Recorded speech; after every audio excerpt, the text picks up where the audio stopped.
Pemimpin spiritual Tibet Dalai Lama tiba di Seattle, Amerika Serikat untuk menghadiri sebuah konferensi. Dalai Lama akan disambut ratusan ribu warga yang akan ikut dalam konferensi.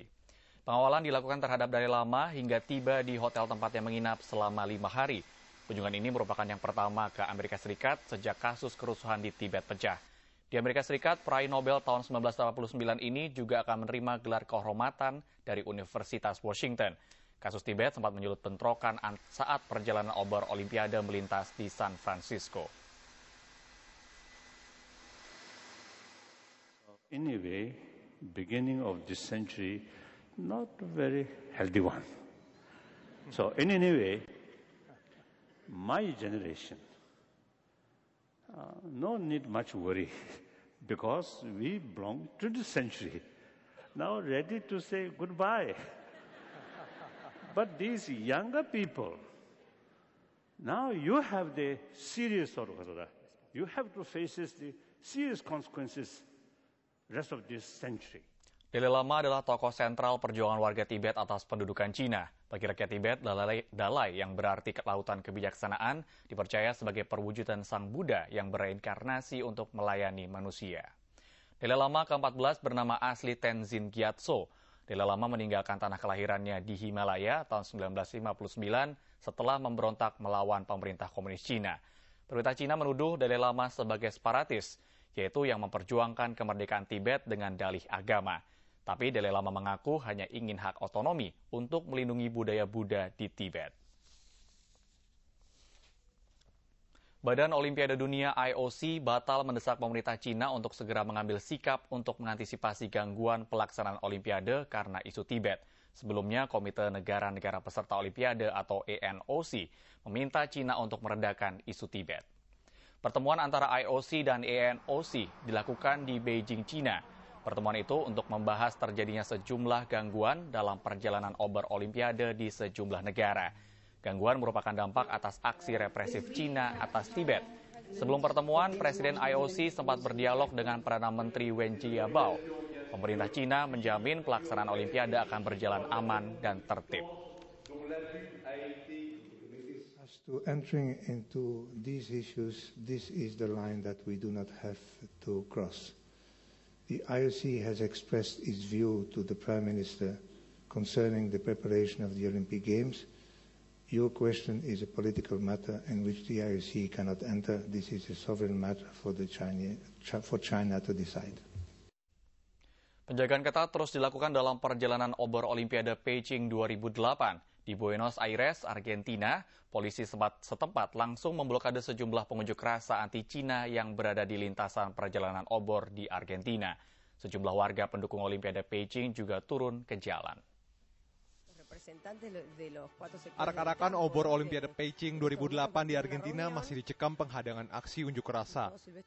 Sejak awal perjalanan obor Olimpiade dikawal dengan penjagaan ketat petugas. Namun upaya mengganggu obor tetap terjadi saat kerumunan warga berusaha melemparkan bola berisi air ke arah obor. Aksi itu berhasil dihalau petugas. Perjalanan obor juga sempat terganggu dengan demo pro dan kontra pemerintah Cina. Kedua kelompok massa itu bertemu di taman pusat kota. Polisi berhasil mencegah bentrokan. Es muy triste, porque eso ya está años pasando y hoy recién por los fotos, imagen de violencia con la antorcha, usted tomando interés. Un tema tan importante, tan grave y ese tema que puede significar el fin del Partido Comunista China. Por eso nos quieren callar. Di beberapa negara, kelompok pendukung Olimpiade Cina juga terus turun untuk menggalang opini terhadap rencana penolakan dan boikot Olimpiade. Aksi kelompok ini juga menarik dengan beragam atribut Cina dan Argentina. Bekas pemimpin Partai Komunis Shanghai dihukum 18 tahun penjara karena kasus korupsi. Skandal ini melibatkan uang dana pensiun senilai 400 juta dolar Amerika atau lebih dari 3,6 triliun rupiah. Dana diinvestasikan ke proyek perumahan, jalan tol, dan pembangunan lintasan balap mobil Formula 1. Sebelumnya, Chen adalah anggota Politbiro yang sangat berkuasa. Chen juga dekat dengan mantan Presiden Cina Jiang Zemin. Kasus korupsi mulai terendus setelah Chen tidak menjabat sebagai pemimpin partai pada September 2006. Anggota Partai Komunis terakhir yang dihukum karena korupsi adalah sekretaris partai di Beijing, Chen Xitong. Ia dihukum 16 tahun penjara. Situasi pasca pemilu di Zimbabwe semakin merisaukan. Konflik lebih lanjut dikhawatirkan akan terjadi. Presiden Zimbabwe Robert Mugabe masih mempertimbangkan kehadirannya dalam pertemuan di Zambia untuk membahas konflik di Zimbabwe. Sementara pemimpin partai oposisi Morgan Tsvangirai masih berada di Botswana dan belum kembali ke Zimbabwe karena khawatir keselamatannya terancam. Situasi di Zimbabwe cenderung tenang, namun ketegangan masih dirasakan warga setempat. Media lokal melaporkan perkembangan terakhir rencana pertemuan membahas konflik Zimbabwe di Zambia. Mugabe dikabarkan menolak hadir dan hanya akan diwakili oleh 3 menteri kabinet. We should not perpetuate the legacy from the Stone Age period where people want to cling to power until their corpse lives straight from State House to the grave. I think Mugabe should resign. Should leave to young people to rule the country because they have failed. Look at the poverty which is in Zimbabwe at the moment. People are suffering. No jobs, nothing. Konflik semakin meluas, keamanan diperketat karena ketegangan terjadi di kalangan petani.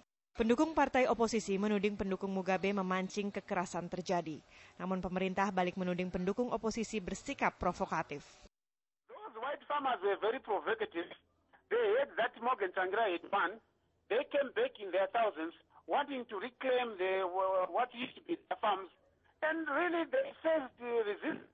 And we warned them that they don't have the capacity to disturb peace in this country. And that Zimbabwe doesn't have the capacity to stop the war veterans from protecting their land. Sementara pemimpin oposisi Morgan Tsvangirai saat ini terus melakukan tur ke sejumlah negara tetangga untuk menggalang dukungan. As far as the SADC heads of state meeting in Lusaka is concerned, our hope is that they will be able to use their political influence on President Mugabe to concede defeat. Because that election was won by MDC, and therefore I think the only logical thing is to have a peaceful transition of power. Hingga saat ini hasil pemilu Zimbabwe belum juga diumumkan, padahal pemilu Zimbabwe telah berakhir pada tanggal 29 Maret lalu. Zimbabwe hampir dipastikan menggelar pemilihan presiden babak kedua. Berdasarkan penghitungan sementara, baik Presiden Robert Mugabe maupun pemimpin oposisi Morgan Tsvangirai tidak memperoleh suara lebih dari 50%. Pemilu Zimbabwe pada akhir Maret lalu, partai berkuasa ZANU-PF kehilangan suara mayoritasnya dalam parlemen. Itu merupakan kekalahan pertama sejak Zimbabwe merdeka. Meski hasil pemilu belum diumumkan resmi, oposisi mengklaim telah meraih kemenangan. Tsvangirai telah menolak pemilu presiden babak kedua.